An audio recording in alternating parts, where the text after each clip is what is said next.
horror trailer mystery fan တွေများရှိတာဒါဆိုရင်တော့တကယ်ချင်းတို့အတွက် The Collection ဆိုတဲ့ channel လေးလာပြီပေါ့နော်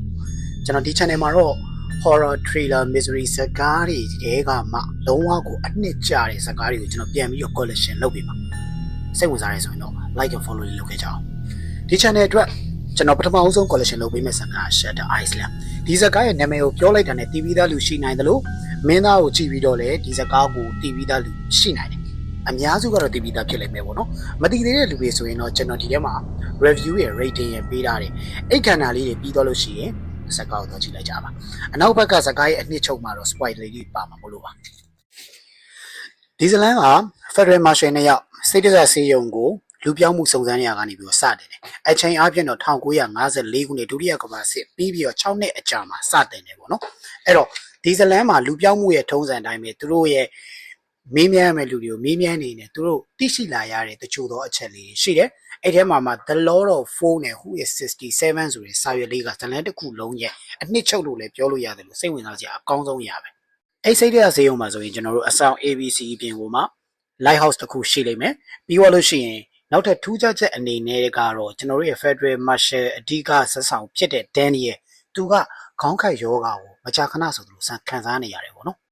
ဟုတ်ပြီကျွန်တော်ဒီဇာတ်ကားလေးရဲ့ review ကိုဒီမှာပဲချုပ်လိုက်မယ်ဘာကြောင့်လဲဆိုတော့နောက်ထပ်ဆက်ပြောလို့ရှိရင် spoiler တွေပါသွားမှာဆိုလို့မကြည့်ရသေးတဲ့သူတွေဆိုရင်ကျွန်တော်စကားကိုအရင်ပြေးကြည့်လိုက်ပါကျွန်တော်ကတော့ storyline ရဲ့ plot ရဲ့ performance ရဲ့ horror movie မှာဆိုရင်တော့ scare ပေါ့နော် scary rate ပေါ့နော်အဲ့ဒါပါကျွန်တော်ထည့်ပေးမယ် total 8ပေါ်မှာမူတည်ပြီးတော့ပဲကျွန်တော် rating ပေးတယ်ဒီဇာတ်ကားရဲ့ storyline ကို plot ကို performance ကို3ခုလုံးကိုကျွန်တော်9 out of 10ပေးထားတယ်အဲ့တော့အကယ်လို့ဒီဇာတ်ကားကိုလုံးဝမကြည့်ရသေးတဲ့ဆိုရင်တော့ချက်ချင်းသွားကြည့်တဲ့နေပေါ့နော်အဲ့တော့ကျွန်တော်တို့ဇလန်အနှစ်ချုပ်ပန်အောင်သွားတာပေါ့နော်သူတို့ Federal Marshal နှစ်ယောက်ကနေပြီးတော့ဒီလူပြောင်းမှုကိုစုံစမ်းရင်းနဲ့မှာကျွန်တော်တို့သိလာရတာမင်းသားကဒီကိုလူပြောင်းရှာရုံပဲမဟုတ်ပဲနဲ့သူ့အမျိုးသမီးမိလောင်မှုကိုအဓိကစတင်ခဲ့တဲ့ Andrew Ladis ဆိုတဲ့လူကိုသူရှာဖွေဖို့တက်ရောက်လာတာဆိုတော့ကျွန်တော်တို့သိရတယ်နောက်ထပ်တစ်ခုအနေနဲ့ကတော့သူကဒီဆေးရုံကမကောင်းတဲ့ dark side တွေကိုတရားဝင်ဖော်ပြပြီးတော့ဆေးရုံပိတ်သိမ်းဝင်ရအောင်လို့သူကစူးစမ်းရှာဖွေနေတဲ့ဒုတိယအဖြစ်နဲ့ဇလန်းရဲ့3ကျူးတချိုးလောက်မှာစတင်ပြီးတော့အပြောင်းလဲပြက်လာတယ်အဲ့ plot chain လာတာလေးတွေမှာကျွန်တော်တို့ကတွေ့ရမှာတော့ရုပ်တရက်ကြီးကောက်ချင်းလိုက်တာမဟုတ်ပဲねဖြည်းဖြည်းချင်းနဲ့ဇလန်းအောင်ဆွဲခေါ်သွားနေတော့ plot chain ကတအားညင်တာတယ်လို့ပြောလို့ရတယ်နောက်တော့ Marshal Daniel ဖြစ်သူက Lighthouse ကိုသွားဖို့ကြိုးစားတယ် Rachel ဖြစ်သူနဲ့စုံတယ် Rachel Acid ပေါ့နော် Rachel Acid ကျုံးထဲမှာတနေ့ကိုတနေရာပြောင်းပြီးတော့နေ Rachel Acid ဖြစ်သူနဲ့စုံတယ်စုံပြီးတဲ့နောက်ပိုင်းမှာတော့ Lighthouse ကိုသွားဖို့လမ်းကြောင်းမသိတဲ့အတွက်ကြောင့်မလို့သူအဆောင်ပြန်တဲ့လမ်းမှာထောက်မှုနဲ့တွေ့တဲ့အချိန်မှာတော့လုံးဝ plot ကထပ်ချင်းတယ်အဲ့အချိန်မှာဘာဖြစ်သွားပြီလဲဆိုတော့ Daniel ကိုသူတို့ကအယူစပြီးတော့လုံနေပြီ Daniel အယူဖြစ်ကြောင်းကိုသူတို့ကစပြီးတော့အယူဆက်သွင်းနေပြီပေါ့နော်အဲ့လိုအခြေအနေထိရောက်လာတယ်သူကနေပြီးတော့ Daniel ကသူ့ကိုအယူဆက်သွင်းနေတာသူသိတယ်ဆိုတော့ Marshal တယောက်နေတယ်သူကလည်းထက်မြက်တဲ့ Marshal တယောက်နေတယ်သူသိတယ်ပေါ့နော်သိရတဲ့ကြောင့်မို့သူချစ်ချင်းဆိုသလို Lighthouse ကိုသွားဖို့ပြင်ဆင်တယ်နောက်ဆုံးတော့ Lighthouse ရောက်သွားတဲ့အချိန်မှာကျွန်တော်တို့ရဲ့ထင်မြင်ချက်တွေကျွန်တော်စကားတကားလုံးကိုကြည်လာတဲ့အထင်တွေအားလုံးက Lighthouse ကိုရောက်တဲ့အချိန်မှာလုံးဝစဝေးစွာဖြစ်သွားစေတယ်ဒီဇလန်ရဲ့အကြီးမားဆုံး plot chain ကတော့အဲ့နေရပဲလုံးဝ surprise ဖြစ်စေတဲ့အခန်းလို့ပြောလို့ရတယ်ပြီးတော့ Marshal Daniel ရဲ့အဆုံးသတ်လို့ပြောလို့ရတယ်ကျွန်တော် Lighthouse ကိုရောက်တဲ့အချိန်မှာသိလိုက်ရတာ Lighthouse မှာသူထင်နေတဲ့စစ်သားတွေကိုမွေးထုတ်ပေးနေတဲ့နေရာပေါ့နော်အဓိကအဖြစ်အုံနောက်တွေကို shock ရိုက်ပြီးတော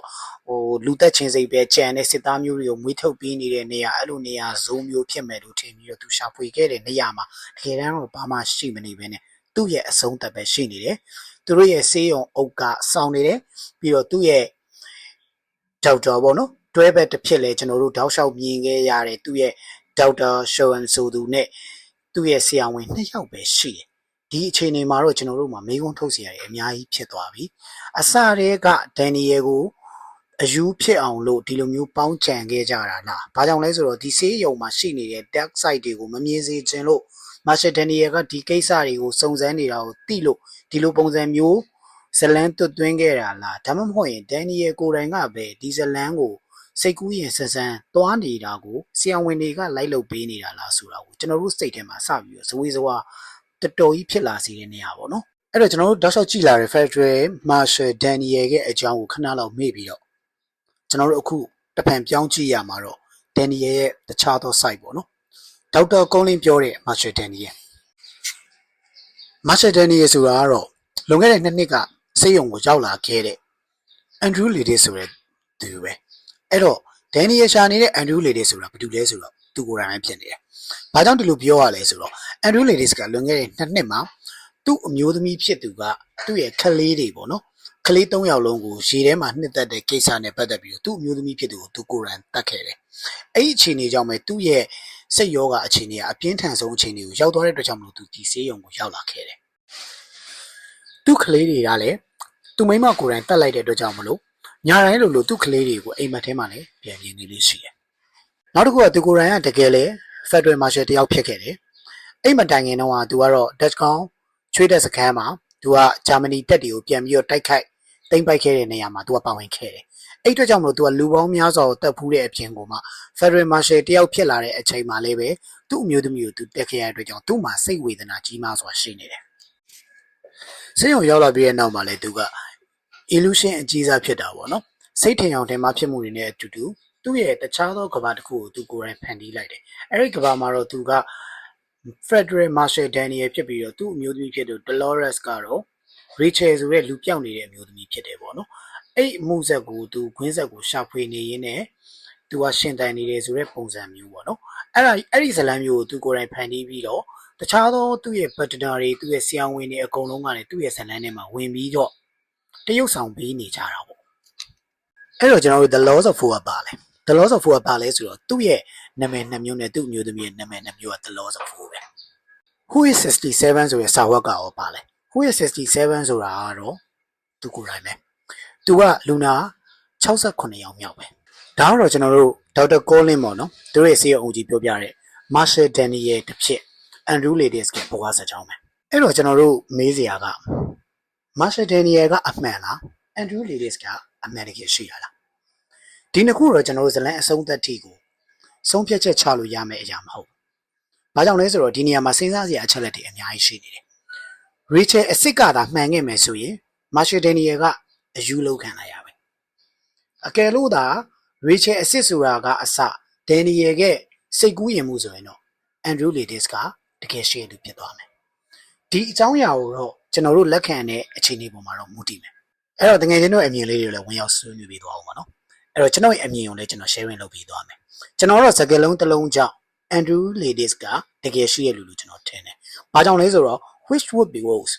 to live as a monster or to die as a good man ပေါ့နော်ပြောချင်တာ monster တယောက်အနေနဲ့ရှင်တန်တာမျိုးထက်လူကောင်းတယောက်အနေနဲ့သူတည်သွားခြင်းတယ်ပေါ့ဒီစကားလုံးကိုအချိန်မှာပြောခဲ့တာလေဆိုဒေါက်တာရှဝမ်ကနောက်ဆုံးသူ့ကိုတေမိတ်မချခင်ပေါ့နော်သူကယောဂမကောင်းလာတော့ဘူးဆိုတေမိတ်ချခံရမယ်လူနာပေါ့နော်အဲ့တော့တေမိတ်မချခင်မှာသူကနောက်ဆုံးမေးတဲ့အချိန်မှာသူကယောဂမတက်တာလာသေးတဲ့ပုံစံပဲဟန်ဆောင်ခဲ့တယ်ဟန်ဆောင်ပြီးတော့တေမိတ်ချဖို့အတွက် confirm လိုက်တဲ့အချိန်မှာတော့သူပြန်မေးတဲ့စကားလေးကဒီစကားပေါ့နော်အဲ့တော့ဒီစကားရပြောမယ်ဆိုရင်တော့သူက monster တယောက်အနေနဲ့အသက်ရှင်တာနဲ့လူကောင်းတယောက်အနေနဲ့တည်သွားတာမှာဘယ်ဟာပိုဆိုးမလဲပေါ့နော်ဟုတ်တယ်အဲ့တော့ကျွန်တော်စဉ်းစားစရာကဒီဆိုးရွားတဲ့အကြောင်းအရာတွေနဲ့သူအကြာကြီးအသက်ရှင်မှုအတွက်ရွေးချယ်ဖို့ဆိုတာတကယ်ကမလွယ်ဘူးပေါ့နော်တကယ်ကိုမလွယ်ဘူးအဲ့မလွယ်တဲ့အခြေအနေကိုသူကိုယ်တိုင်လည်းလက်မခံချင်တာပေါ့နော်လက်မခံချင်တဲ့နောက်ဆုံးကြတော့စောနာပြောနေတဲ့သူဖန်တီးထားတဲ့ကဘာကြီးတစ်ခုလုံးကိုသူအကုန်လုံးလက်ခံလိုက်ပြီးသူရအားလုံးလွတ်ချပြီးတော့သူကတေဆုံးမှုလမ်းကိုရွေးသွားခဲ့တယ်အဲ့ဒီအတွက်ကြောင့်မလို့ကျွန်တော်တို့ Andrew Ladies ကြီးအမှန်တကယ်ရှိတယ်လို့ကျွန်တော်တို့မြင်တယ်ကျွန်တော် Andrew Ladies ကဘဝဆက်ချောင်းဘာကြောင့်သူ့ကိုသူက monster လို့သတ်မှတ်လဲဆိုတဲ့အရာလေးကိုပြန်ခန်းစားကြည့်အောင်သူက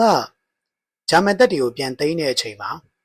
စစ်သားတယောက်အနေနဲ့သူပါဝင်ခဲ့တယ်အဲ့ချိန်မှာလက်နက်ချထားတဲ့ဂျာမန်တွေကိုသူတို့အသက်လို့တပ်ဖြတ်ခဲ့ဘူးတယ်အဲ့လိုအကြောင်းအရာနဲ့အတူတူဒုတိယကမ္ဘာစစ်အတွင်းမှာတာဝန်ထမ်းဆောင်ခဲ့တဲ့လူတစ်ယောက်က Federal Marshal အနေနဲ့လည်း6နှစ်လောက်သူအလုပ်လုပ်ခဲ့တယ်အဲ့လိုအခြေအနေနဲ့လူတစ်ယောက်ကနောက်ဆုံးမှာသူ့အမျိုးသမီးကိုသူကိုယ်တိုင်တပ်ဖြတ်ခဲ့ရတယ်သူ့အမျိုးသမီးဖြစ်သူကလည်းသူ့ရဲ့သားသမီး3ယောက်လုံးကိုတပ်ဖြတ်ခဲ့တယ်ဒီလိုခံစားချက်တွေနဲ့လူတစ်ယောက်ကအသက်မရှင်ခြင်းလို့နောက်ထပ်ကမ္ဘာတစ်ခုကိုဖန်တီးထားတယ်ဆိုတာလုံးဝဖြစ်နိုင်ပါတယ်။ဘာကြောင့်လဲဆိုတော့ဒါကတန်မှန်လူတစ်ယောက်အတွက်ခံစားနိုင်စရာ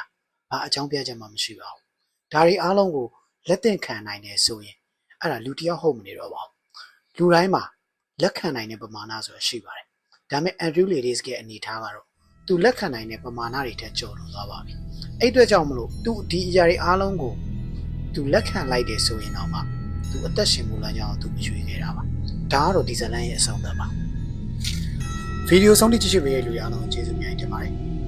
ကျွန်တော်တင်ဆက်နေတဲ့ဗီဒီယိုလေးကိုသဘောကျတယ်ဆိုရင် like follow subscribe လုပ်ပြီးကြည့်လို့ရပါတယ်နောက်ထပ်ဗီဒီယိုတွေနဲ့ပြန်လည်ဆုံတွေ့ကြပါမယ်မင်္ဂလာရှိသောနေ့လေးတွေဖြစ်ပါစေအားလုံးကိုကျေးဇူးများတင်ပါတယ်